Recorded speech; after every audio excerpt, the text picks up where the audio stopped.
امام کائنات، امام اعظم، امام الانبیاء محمد الرسول اللہ صلی اللہ علیہ وسلم کی بات ایسی ہے جو جب بھی بولتا ہے سچ بولتا ہے، اس کے لبوں سے جھوٹ کبھی ادا نہیں ہوا کرتا۔ اسی لیے اللہ کے پیارے حبیب صلی اللہ علیہ وسلم نے فرمایا تھا نا، جب اپنی نبوت کی اعلان کرنے کے لیے کھڑے ہوئے تھے، میں نے تمہارے درمیان 40 سال گزارے ہیں، هل وجدتمونی کاذبا، کیا مجھے تو نے زندگی میں کبھی جھوٹ بولتے ہوئے دیکھا ہے؟ میں صادق ہوں یا کاذب ہوں، سچا ہوں یا جھوٹا ہوں، فیصلہ تم پر ہے اے مکے کے کافروں، بتاؤ میں کیا ہوں؟ کفار مکہ رسول اللہ صلی اللہ علیہ وسلم کے 40 سالہ زندگی کو دیکھنے والے ایک لمحے کے انتظار کیے بغیر فوراً چیخ اٹھے، ما جربنا علیک الکذب، اے پیارے تیری زبان سے ہم نے جھوٹ کبھی سنا ہی نہیں ہے۔ تو صراط مستقیم پر وہ ہے جو زندگی کے ہر مسئلے میں امام الانبیاء محمد الرسول اللہ صلی اللہ علیہ وسلم کی حدیث، آپ کا فرمان، آپ کا قول، آپ کا عمل لیتا ہے، زندگی اس کے مطابق گزارتا ہے۔ اور مالک بیان فرما رہا ہے، وَمَن يُطِعِ اللَّهَ وَالرَّسُولِ، جو اللہ رسول کی اطاعت کر لے، غور کرنا، وَمَن يُطِعِ اللَّهَ وَالرَّسُولِ، کتنے نام آئے جی؟ 4 آئے، 12 آئے؟ کسی شیخ، کسی مرشد، کسی حضرت، کسی حاجی صاحب کا ذکر آیا؟ کسی بڑے صاحب کا آیا؟ خواجہ صاحب کا آیا؟ بابا صاحب کا آیا؟ 2 ہی نام ہیں۔ صراط مستقیم پہ چلنے والوں کے لیے کتنے نام ہیں؟ مالک کیا فرما رہا ہے؟ وَمَن يُطِعِ اللَّهَ وَالرَّسُولِ، جو اطاعت کرتا ہے اللہ کی اور اس کے رسول کی، فَأُولَئِكَ مَعَ الَّذِينَ أَنْعَمَ اللَّهُ عَلَيْهِمْ، اللہ اکبر، کتنا بڑا اللہ کی طرف سے انعام مل رہا ہے۔ اگر انسان کا مذہب، انسان کا منہج، انسان کی سوچ یہ بن جائے کہ زندگی کے ہر مسئلے کو، زندگی کی ہر مشکل کو، ہر اختلاف کو حل میں نے صرف 2 جگہ سے کروانا ہے، قرآن سے آیت مل جائے اپنا اختلاف ختم کر دوں گا، محمد کریم کا فرمان مل جائے اختلاف ختم کر دوں گا۔ جب سوچ یہ بن جائے، جب عقیدہ یہ بن جائے، جب منہج یہ بن جائے، جب لوگوں کی ڈھنڈوریوں سے نکل کر، لوگوں کی دکانداریوں سے نکل کر، لوگوں کے کھوکھوں سے نکل کے، گاؤں میں دیکھا ہے نا آپ نے، بسکٹ والے کا کھوکھا، جوتی ٹھیک کرنے والے کا کھوکھا کہتے ہیں، لکڑی کا چھوٹا سا دڑبا بنا کے ایک بیٹھا ہوتا ہے بیچ میں، ہیں یہ کھوکھے ہیں، ان سے نکلو۔ یہ دیوبندیت کا کھوکھا ہے، یہ بریلویت کا ہے، یہ سنیت کا ہے، یہ شیعت کا ہے، یہ وہابیت کا ہے، یہ جعفریت کا، یہ مولویوں نے دھندا چلانے کے لیے کھول رکھے ہیں۔ انٹرنیشنل بات کیا ہے کہ کائنات میں پوجا کرنی ہے عرش والے کی، طریقہ لینا ہے مدینے والے کا، اللہ کے علاوہ پوجا کسی کی نہیں، اور محمد کے علاوہ طریقہ کسی کا نہیں صلی اللہ علیہ۔ اس سے کوئی اختلاف کر سکتا ہے؟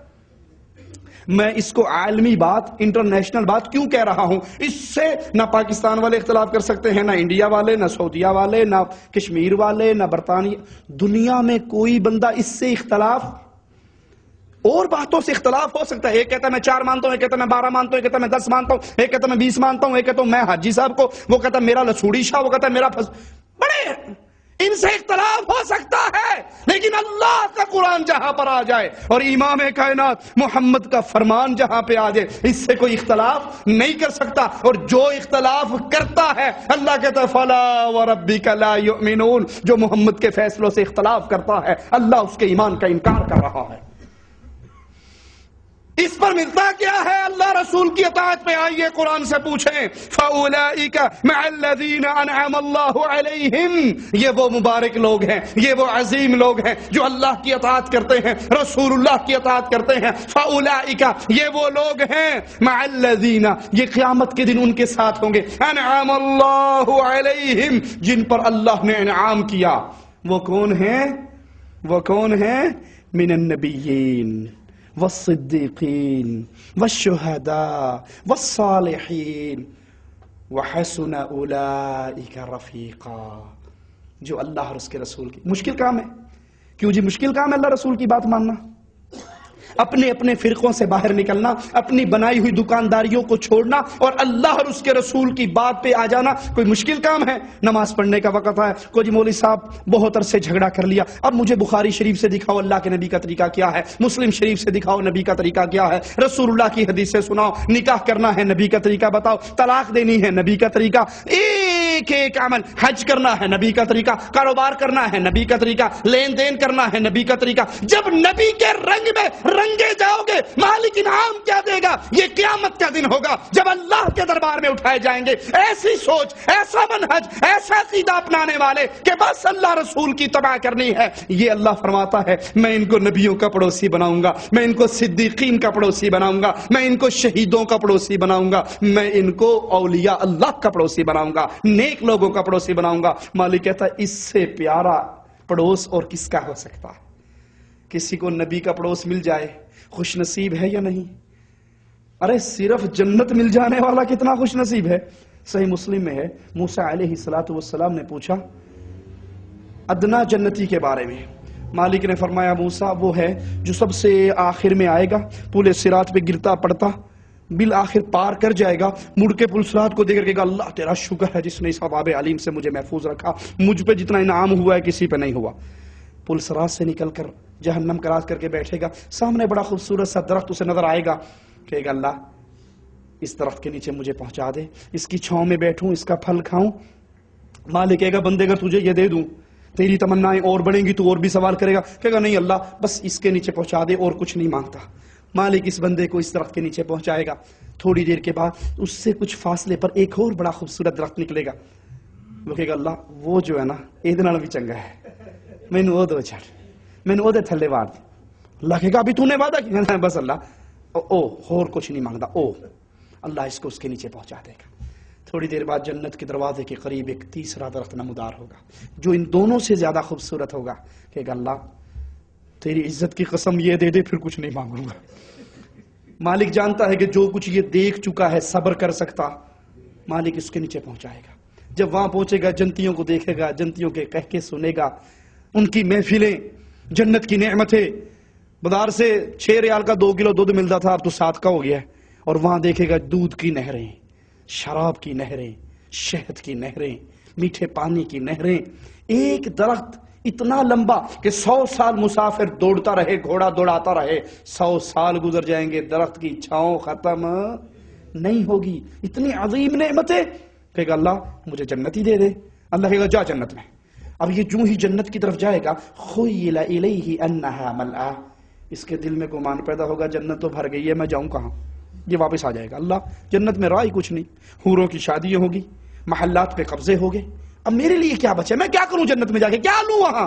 مالک کہے گا بندے کیا تو راضی ہے؟ کیا تو راضی ہے تجھے اتنی بڑی جنت دی جائے جیسے بادشاہ وقت کی دنیا کے اندر کوئی بادشاہت ہوا کرتی ہے؟ کہ اللہ کی قسم میں راضی ہوں. اللہ کہے گا وہ بادشاہ جتنی بادشاہت بھی تیری، اس جیسی ایک اور، اس جیسی ایک اور، اس جیسی ایک اور، اس جیسی ایک اور. 5 جنتیں دے کر مالک کہے گا یہ ساری تیرے لیے اور اس طرح کی 10 جنتیں اور عطا کرتا ہو. وہ کہے گا اللہ کی قسم میں راضی ہو گیا، اللہ میں راضی ہو گیا. مالک کہے گا ادھر آ، مانگ کیا مانگتا ہے؟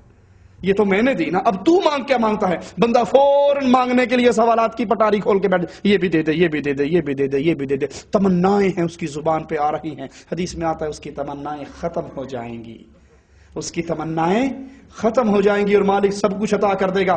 پھر مالک اس کو خود یاد کرائے گا یا عبدی اولا تريد كذا، تجھے فلاں نعمت جنت کی نہیں چاہیے؟ کہ اللہ چاہیے، کہ یہ بھی تیرے لیے. فلاں نہیں چاہیے، اللہ یہ بھی چاہیے، یہ بھی. اللہ اس کو خود جنت کی نعمتیں گنوا رہا ہے اور مالک اس کو عطا کر رہا ہے، وہ مانگ رہا ہے، اللہ دے رہا ہے. موسیٰ علیہ السلام نے جب یہ بات سنی کہ اللہ یہ سب سے ادنا جنتی ہے تو سب سے اعلیٰ جنتی کا کیا حال ہوگا؟ فرمایا موسیٰ وہ تو وہ ہے جن کو وہ کچھ ملے گا جو نہ کسی آنکھ نے دیکھا ہے، نہ کسی کان نے سنا ہے، نہ کسی کے دل میں اس کا خیال ہی آیا ہے. تو مالک اس سوچ، اس فکر، اس منہج، اس عقیدے پہ چلنے والوں کو کہ ہم نے اللہ کی اطاعت کرنی ہے، رسول اللہ کی اطاعت کرنی ہے، اللہ کی عبادت کرنی ہے، طریقہ رسول اللہ سے لینا ہے صلی اللہ علیہ وسلم. جو اللہ رسول کی اطاعت کا عہد اس دنیا میں کر لیں ہر مسئلے کے اندر، مالک ان کو کیا انعام دے رہا ہے کہ ان کو پھر ادنا جنتیوں والا ٹھکانہ نہیں. من النبیین، یہ نبیوں کے پڑوسی ہوں گے، یہ صدیقین کے پڑوسی ہوں گے، یہ شہیدوں کے پڑوسی ہوں گے، یہ صالحین کے پڑوسی ہوں گے. یہ آیت ہمیں جن نعمتوں کا ذکر کرتی ہے ذرا ان کی فہرست سنیے. دنیا و آخرت کی ہر